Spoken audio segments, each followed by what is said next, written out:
তো hello guys, চলে এসেছি আজকে একটা ছোট্ট গেট রেডি নিয়ে। তো আমি এখন যাব হচ্ছে বইমেলায়, তার জন্য আমি রেডি হচ্ছি। এখন আমি এই জিন্সটা আর এই শর্ট কুর্তিটা পরবো। চলো পরে আসি, তারপর দেখা হচ্ছে।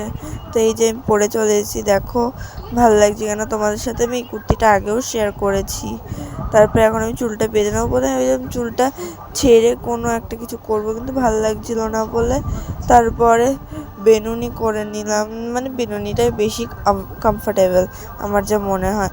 তারপরে এখানে একটু লিপস্টিক অ্যাপ্লাই করে নিচ্ছি, তারপরে হয়ে গেছে প্রায়। আমি তারপরে ভাবলাম যে একটু কাজল পরবো না, যেহেতু মেলায় যাচ্ছি, একটু তো সাজগোজ তো করতেই হয় না।